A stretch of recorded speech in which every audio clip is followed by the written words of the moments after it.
A evolução das sociedades está diretamente ligada à evolução da capacidade do homem de desenvolver e acumular conhecimento. Portanto, a evolução da tecnologia tem tido um papel importante nessa caracterização, valendo notar que outras dimensões socioculturais devem ser também consideradas. A evolução da sociedade vem se desencadeando desde a época de Sócrates, Platão e outros filósofos, quando começou a se desenvolver o conhecimento humano. Diversos pensadores como Nicolau Copérnico, Galileu Galilei, Descartes, Kepler, Einstein tiveram um papel fundamental no desenvolvimento científico, a química e a física quântica, com seus postulados e axiomas, e a era atômica. O conhecimento dava o seu primeiro caminhar, até chegar nos dias atuais, que, como numa progressão aritmética, dá largos passos de desenvolvimento, obrigando a sociedade a se reinventar e inovar quase que diariamente. As pessoas tendem a adotar uma postura resiliente, moldando-se às tecnologias vigentes. As várias partes da sociedade, como das organizações, se incorporam de valores quando conseguem se conectar umas às outras. As sociedades, atuando de forma sistêmica e auto-organizantes, buscam de modo permanente o equilíbrio necessário para o desenvolvimento de países a partir da geração do trabalho e produtos que os mesmos possam ser capazes de produzir. Os recursos naturais, a infraestrutura, recursos financeiros, culturais, humanos, a instituição e o conhecimento são pilares do desenvolvimento científico. Os avanços tecnológicos impactam diretamente o comportamento das organizações. Vide os exemplos da Revolução Industrial, que alterou a sociedade agrícola para uma sociedade mais urbanizada, que por sua vez está se transformando no tempo da informação e do conhecimento. Pensadores acreditam numa futura era da luz. Vale lembrar que o surgimento de uma nova sociedade não implica no desaparecimento de outra, mas na mudança do foco do poder e do relativo crescimento em valor. A grande mudança foi o surgimento de valores intangíveis, que hoje representam a maior parte dos valores nas organizações. As novas relações de poder. O diferencial das empresas, segundo o livro, se encontra na capacidade de inovar, o que se relaciona diretamente ao desenvolvimento das pessoas. Isso nos leva a crer que o investimento na renovação do conhecimento deve aumentar muito no século XXI. No passado, a força, as habilidades físicas e o trabalho especializado eram as principais fontes de poder nas organizações. Porém, com o uso da tecnologia e automação dos processos, um novo paradigma é formado e impulsionado. Esse impulsionamento se relaciona diretamente com os clientes e com os próprios concorrentes. Nessa relação, o conhecimento passa a ser o grande diferencial e a fonte do poder máximo na organização. Assim, na nossa sociedade há um embate entre a visão mecanicista e a holística, entre o método analítico e o sintético, interferindo nessa dicotomia as diferentes inteligências e características da personalidade humana. Gestão do conhecimento. Na década de 40, houve, com o advento da informática, a passagem da sociedade industrial para a sociedade de informação. O diferencial e o valor das empresas passou a migrar dos ativos tangíveis para intangíveis, valorizando cada vez mais a figura do funcionário e as suas ideias. Com a leitura do capítulo 5, pode-se observar que este é uma espécie de manual que explica passo a passo, dando informações necessárias para a implementação de um modelo de gestão de sucesso. Ou seja, desenvolve para nós, administradores, um modelo de como gerir os recursos financeiros, materiais e humanos de uma instituição através de técnicas adequadas. Sabe-se que para o funcionamento adequado da organização é necessário que haja um modelo de gestão bem definido e para que seja assim o modelo deve ser claro para os indivíduos que compõem a organização, apresentando de forma bem estruturada e organizada como deve ocorrer a integração entre seus sistemas internos, representando como a organização deve funcionar. Para se traçar um modelo de gestão de qualidade, deve seguir alguns pontos: definição de missão, estabelecimento de visão, elaboração e fortalecimento da cultura organizacional, definição de objetivos, avaliação do modelo de gestão implementado, evidenciando os pontos fortes e barreiras do modelo elaborado. É essencial a execução de cada passo na ordem e da maneira como foi explicado, para a implantação de um modelo de gestão que obtenha sucesso, levando a organização a alcançar seus objetivos, satisfazendo seus clientes e proporcionando o seu crescimento. Sendo assim, a leitura deste capítulo deve ser lembrada e sempre utilizada por nós, administradores, quando estivermos exercendo o papel de gestores de uma organização, para conseguirmos os resultados esperados crescer cada vez mais profissionalmente.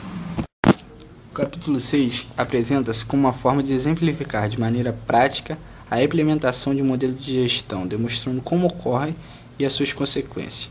Neste caso, a organização que implementou o modelo de gestão foi um segmento de negócio da Petrobras, denominado segmento EIP. Como pode ser observado a partir da leitura do texto, a EIP era uma organização tipicamente funcional e com a implementação do modelo de gestão houve uma drástica mudança em sua estrutura, pois esta passou a se organizar por processos, na busca de assegurar o melhor desempenho possível do sistema integrado a partir da mínima utilização de recursos e maior índice possível de acertos. Vamos observar, a partir da leitura do capítulo 6, eixo foi uma forma de demonstrar como os princípios do capítulo anterior devem ser aplicados em uma organização de verdade, utilizando como exemplo a EIP, que passou por um complicado processo de reestruturação e melhoria constante para atingir os seus resultados desejados da implantação de um modelo de gestão de sucesso.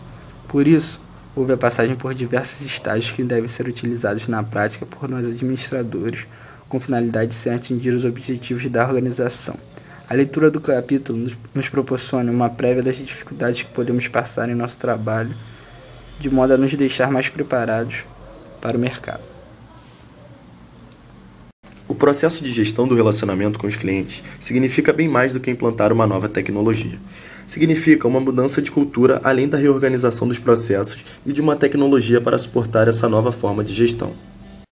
Nesse contexto de intensa competição, do balanceamento humano e da máquina no relacionamento com os clientes, a gestão empresarial e o marketing têm evoluído, através de novas técnicas de gestão, tecnologia especializada e mineração do conhecimento em dados estruturados. O presente capítulo apresenta o processo de gestão do relacionamento com os clientes e a importância no uso dos dados acumulados dos clientes para o direcionamento dos negócios da organização. A comercialização de produtos e serviços trouxe o atendimento personalizado, tomando forma a cada relacionamento, focando nas características e no potencial de retorno dos clientes. Na abordagem tradicional, com a massificação da informação e a padronização, o marketing está direcionado para o mercado dentro de categorias de produtos e serviços. Nesta abordagem, que é fortemente utilizada na sociedade industrial, temos certas características. São elas: a visão de atuação junto a fatias de mercado, as categorizações e a prioridade da área comercial da empresa, que é atingir cotas sem importar com os clientes. Mas com a velocidade das mudanças, o diferencial competitivo tecnológico e a qualidade passam a ser um pré-requisito para ser competitivo em um mercado global. O diferencial passa a ser a inovação e o foco no cliente, assim como nas suas necessidades, se fazendo de utilizar uma atuação personalizada. A gestão do relacionamento com os clientes se torna uma questão bem mais complexa. Isso porque necessita da gestão de diversos processos e pessoas da organização, com uma enorme quantidade de informações vindas das mais diversas fontes e formatos. No meio deste caótico processo de geração de conhecimento, o cliente, diante das diversas alternativas e possibilidades de escolha, exige cada vez mais das empresas. Essa exigência tem um motivo não tangível, mas que está presente em cada ser humano, que é a busca permanente por novidades. Dessa maneira, podemos dizer que a gestão do relacionamento com os clientes é uma estratégia de negócio, voltada para o atendimento e a antecipação às necessidades e aos desejos dos clientes atuais e os clientes potenciais, fazendo com que toda a empresa trabalhe orientada para eles. Esse atendimento diferenciado tem em vista reter e fidelizar os clientes, proporcionando maior retorno econômico para a empresa. Para isso, é necessário definir uma estratégia de atuação junto aos clientes e ao mercado, bem como definir o modelo de gestão do canal do cliente. É também necessário implementar uma infraestrutura tecnológica e de processos robusta e integrada, promovendo a gestão do processo de mudança sob a liderança do chefe principal executivo. Para iniciar uma gestão orientada ao cliente, é necessário identificá-los, classificá-los e diferenciá-los, de modo que a interação com os clientes realimente os processos internos da empresa. A evolução da tecnologia. O homem passa a dar mais valor à tecnologia a partir da Revolução Industrial. No início, as organizações tinham um sistema hierárquico, onde o poder e as informações eram centralizadas. Na visão dessas empresas, o homem era visto como uma máquina. Chefes controladores e empregados submissos eram ingredientes fundamentais para o sucesso da empresa. Após a Segunda Guerra Mundial, os investimentos em novas tecnologias aumentaram significativamente. As empresas começaram a perceber que os funcionários poderiam oferecer muito mais e o conhecimento seria o grande diferencial no mercado. A tecnologia da informação avançou de forma surpreendente durante esses anos e transformou a sociedade. Um ponto de referência dessa transformação foi a criação do computador. Os primeiros computadores exigiam muito espaço físico, eram de difícil utilização e por diversas vezes imprecisos quanto aos resultados do processamento de dados. Ao passar do tempo, novos computadores foram criados, cada vez maiores. Naquela época, imaginava-se que quanto maior ele fosse, maior seria sua capacidade de satisfazer as necessidades computacionais do mundo. Durante anos, a única alternativa que existia era o uso de centros de processamento de dados centralizados. Havia uma grande expectativa por parte dos usuários, mas a qualidade do serviço era baixa. Os usuários faziam uma grande pressão para que houvesse melhorias nas ferramentas computacionais, e quanto mais os cientistas trabalhavam nas máquinas, mais complexas elas se tornavam, e afastavam-se dos seus usuários e clientes. O desenvolvimento de um grande sistema de informações levava muito mais tempo que sistemas de pequeno e médio porte. As atualizações passaram a ser mais velozes a partir da criação dos microcomputadores. Cada usuário passou a criar seus próprios aplicativos, gerando assim a descentralização do processamento de dados. Essa descentralização possibilitou uma aceleração na evolução da tecnologia da comunicação, porém gerou muitas ilhas de informação que dificultavam as trocas de dados, pois não havia compatibilidade entre os computadores. A resposta para esse problema foi a adoção de padrões de softwares, tentando fornecer uma integração dos computadores de grande porte com os microcomputadores. Posteriormente, a introdução de redes locais fez com que fosse efetivamente iniciada a integração da tecnologia da informação. A partir dessas novas tecnologias, foi possível aumentar o fluxo de conhecimento. Essa facilidade de adquirir e acumular conhecimento foi o que gerou uma revolução no modo de pensar da sociedade. Arquitetura de informação. A arquitetura de informação é um conjunto de objetivos, princípios, diretrizes, padrões e procedimentos orientados para aquisição, desenvolvimento, implementação, gerenciamento e organização dos recursos de informação. A arquitetura de informação é iniciada a partir das ações e necessidades relacionadas com o tratamento e disseminação da informação. A arquitetura é adequada quando todas as ações são orientadas para o mesmo objetivo, e ela não pode ignorar os sistemas herdados da organização. Deve-se tirar vantagem e tentar integrar o legado da empresa com as novas técnicas. É muito importante que a empresa tenha uma arquitetura de informação bem definida e tome cuidados com a sua manutenção. Existem muitas questões relacionadas à definição de uma arquitetura tecnológica para um ambiente onde a mudança ocorre em grande velocidade e de forma contínua. Nesse ambiente, correr significa apenas tentar manter-se competitivo. Sendo assim, se pararmos, estaremos perdendo terreno para os concorrentes. A tecnologia, ao longo da história, se tornou parte integrante da sociedade. Nesse ritmo, o mercado e suas negociações passaram a ser influenciados por essa grande quantidade de informações. Nas organizações, as novas técnicas de informação chegam para facilitar os processos internos e externos. A chave do sucesso é a sinergia entre tecnologia e negócio. Essa integração depende da definição dos processos decisórios, pois são nesses pontos que são gerados os principais dados. Porém, ao implantar uma nova tecnologia de informação, deve-se tomar o cuidado para garantir a segurança das informações, pois a principal característica dessa estrutura é a democratização do conhecimento. E existem informações de grande valor para a empresa, e se os concorrentes tiverem acesso a elas, a empresa perde competitividade no mercado. Geralmente, ao se adotar uma nova tecnologia de informação na organização, ela ainda se encontra pequena e em desenvolvimento. Mas nesse momento, deve ser traçada uma estratégia bem definida, que presuma o crescimento da empresa. Se isso não for levado em consideração, uma tecnologia atrasada pode retardar o avanço da empresa. O registro de fatos e dados é algo milenar. O desejo do homem em entender o modo como o conhecimento se forma passou então a ser descoberto com o uso de máquinas à medida que se evoluía. O primeiro computador a ter essa função chamava-se ENIAC, Electronic Numerical Integrator ANA Calculator, construído em 1944. Logo após, surgiram vários computadores feitos pela IBM que dominava o mercado tecnológico até o surgimento da Microsoft.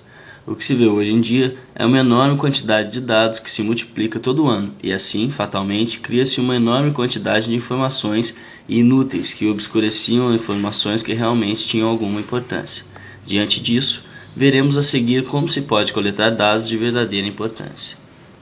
A motivação para a mineração do conhecimento, 372. Fatores que levaram à utilização das técnicas de mineração do conhecimento na década de 90 são necessidade de uma infraestrutura melhor de comunicação entre povos e culturas diferentes, motivada pela corrida militar entre Estados Unidos e União Soviética. Eventos históricos que marcaram isso foi o lançamento da nave Sputnik, em 1957, a primeira ligação via e-mail entre Alemanha e Japão, em 1987, e a marca de 180 milhões de computadores e mais de 700 milhões de usuários de internet, muito acima da previsão da época. Além disso, após o surgimento da internet, ocorre a explosão de informações. Um executivo no ano de 2001 gastava 2 horas por dia apenas lendo e deletando e-mails que variavam de 50 a 150, e nem todos tinham alguma importância. Outro dado importante é o de que aumenta bastante a necessidade de utilização de folhas de papel para, por exemplo, imprimir documentos, uma vez que achava-se que os computadores iriam diminuir bastante essa necessidade. Outra coisa é a evolução das ferramentas computacionais que tratavam de dados visualizadores, estatísticos, algoritmos, redes neuronais, sistemas baseados em inteligência artificial introduzidos na década de 60 e extremamente evoluídos e seguros ao longo das décadas de 80 e 90. Mineração do conhecimento, 388. Durante a década de 70, quando se prezou a qualidade das organizações, ocorreu a construção de diversas bases de dados para as companhias para conseguir medir com fatos e dados o rendimento de cada atividade da organização. Porém, esse caminho traçado para chegar à perfeição desejada não foi tão simples assim. Havia falta de integração dos dados nos sistemas de informação, os dados não eram atualizados, ocorriam disputas entre departamentos dentro da empresa, visando cada um a evolução de seus dados desejados, não tinham visão de futuro. Logo, não formariam dados que seriam necessários a longo prazo. A troca de informações entre departamentos era demorada e burocrática. Muitos dados eram totalmente privados desnecessariamente. A forma com que cada dado deveria ser armazenado era um obstáculo. E, por fim, dados iguais que fossem armazenados em locais diferentes poderiam ter significados diferentes. A necessidade de ter um banco de dados forçou diversas empresas que não eram do ramo a investir nisso. Exemplos dessas empresas são Walmart, Mobil Oil Corporation e NASA. O processo de mineração do conhecimento, 392. O interesse das corporações estava voltado para o processo de KDD, processo de extração não trivial a partir de uma base de dados, de um conhecimento implícito, previamente desconhecido e potencialmente útil. Uma grande base de armazenamento de dados, Data Warehouse, de uma organização possui uma estrutura que depende do tempo, coletando informações dentro de um período. Não pode ser volátil, na qual os dados não podem ser atualizáveis e utilizados apenas para consulta. Os dados devem estar relacionados a assuntos e o modelo de dados deve ser integrado e consciente. O processo de mineração foi desenvolvido a partir de etapas. A primeira etapa, em que o objetivo principal é identificar o problema a ser resolvido, é uma das mais importantes no processo de KDD, pois se a identificação for errada, todo o resto do processo será em vão. Esta etapa representa apenas 20% do processo, porém possui 80% de importância. A segunda etapa representa a seleção de dados e é onde podem ser encontrados diversos problemas. Entre eles estão a falta de integração e atualização dos dados e a falta de visão a longo prazo, restringindo dados à possibilidade de evoluírem. A terceira etapa foi a limpeza, consistência, enriquecimento e codificação de dados que ocorreram de forma cíclica, sendo que a cada ciclo uma melhoria era implementada. A quarta etapa é a do processo de data mining, na qual são formadas múltiplas árvores de decisão a partir de algoritmos. E a quinta etapa, por fim, achava finalmente a solução e outras alternativas obtidas que surgiam após a análise detalhada das árvores de decisão. O estudo de caso foi feito com base na gestão tecnológica da Petrobras, com o intuito de identificar pontos de melhoria nos critérios aplicados a partir da explicitação de um conhecimento escondido em bases de dados estruturados e do conhecimento tácito de especialistas. A metodologia utilizada foi conhecimento explícito, na qual utiliza uma base de dados histórica dos projetos de tecnologia, e a metodologia de Delphi, para o conhecimento tácito, referente aos macroindicadores da função tecnológica e dos critérios de priorização de projetos. A característica da metodologia de priorização de projetos é a de um grupo de especialistas chamado CTO, Comitê Tecnológico Operacional. Prioriza os projetos da tecnologia, seleção e pesquisa, baseando-se no ranking feito de acordo com a economicidade, aplicabilidade, grau de interesse, probabilidade de sucesso, abrangência, impacto ambiental, segurança operacional e inovação, sendo que cada critério tem um peso que varia de 0 a 3.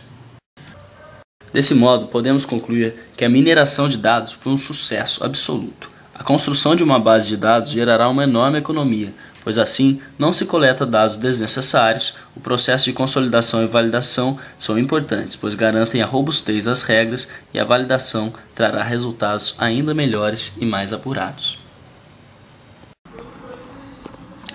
A nova economia, baseada em conhecimento, não se refere somente às indústrias de software, computação ou biotecnologia. Trata-se também de novas fontes de vantagens competitivas, como a capacidade de inovar e criar novos produtos e explorar novos mercados. O valor dos produtos depende cada vez mais do percentual de inovação, tecnologia e inteligência a eles incorporados. A nova ordem do momento exige do indivíduo que ele saiba cada vez mais lidar com as mudanças rápidas que ocorrem à sua volta. No ambiente corporativo, isso não tem sido diferente. As distâncias parecem que diminuíram. É possível se estabelecer uma negociação com países ou pessoas em qualquer lugar do planeta em tempo instantâneo. O volume de informações que é transferido com rapidez é grande como nunca se viu. A época, sociedade industrial, em que o trabalhador eficiente era o que deixava o cérebro em casa, como dizia Ford, está definitivamente ultrapassada. O profissional da nova economia deve aprender para poder estar continuamente atualizado. Na sociedade do conhecimento, valoriza-se o profissional polivalente e empreendedor. Executivos, gerentes e trabalhadores de linha de frente enfrentam igualmente quantidades gigantescas de informações. A busca pelo conhecimento, pelo aprendizado, passa a ser, dentro do cenário apresentado, fator importante para indivíduos e organizações. O funcionário ganha cada vez mais ênfase no cenário empresarial. De simples executor de tarefas, passou a cliente interno, demonstrando assim sua importância na sobrevivência das organizações. Cada vez mais, as organizações percebem o valor de seus funcionários, denominando-os colaboradores. É uma grandiosa mudança de paradigmas. O que antes era descartável, agora passou a ser determinante. Descobriu-se que o homem, enquanto funcionário, pode pensar. Mais do que isso, descobriu-se que ele pode gerar conhecimento. Então, pode-se concluir que na era do conhecimento, onde a informação utiliza-se de vários canais para se disseminar, a velocidade com que a mesma chega até o receptor é muito rápida. Procurar estar sintonizado com as atualidades é fato importante para o crescimento profissional e pessoal. Interessante se faz o desenvolvimento do conhecimento tanto na organização quanto no indivíduo. Ambos estão ligados entre si. A organização que aprende, aprende porque o indivíduo aprende. E esse aprendizado deve ocorrer para todo o conjunto, para a equipe. Assim, ambos irão se beneficiar. Novas formas de gerenciamento são buscadas pelas empresas para enfrentar o atual ambiente globalizado de alta competitividade e acirrada concorrência. Assim, o Balanced Scorecard é um sistema de gestão de desempenho, derivado da visão e estratégia, refletindo os aspectos mais importantes do negócio. Nesse novo contexto empresarial, é comum a elaboração de um planejamento estratégico. O grande desafio hoje para o administrador é gerir informações corretas e adequadas para que sejam tomadas as decisões mais apropriadas. Conclui-se que o BSC foi criado para solucionar o problema de comunicação do planejamento empresa como um todo, visando utilizar uma visão holística da administração em benefício do seu planejamento estratégico. É uma das práticas de gerenciamento mais importantes. Revela-se como uma ferramenta capaz de atender às novas exigências de gerenciamento dentro dos cenários econômicos em constantes mutações, como um instrumento de maior importância à construção de uma estrutura de indicadores estratégicos. Espera-se que o BSC venha a fazer parte das ferramentas utilizadas pelos administradores para gerirem de maneira eficiente e eficaz as empresas e construírem organizações de grande sucesso.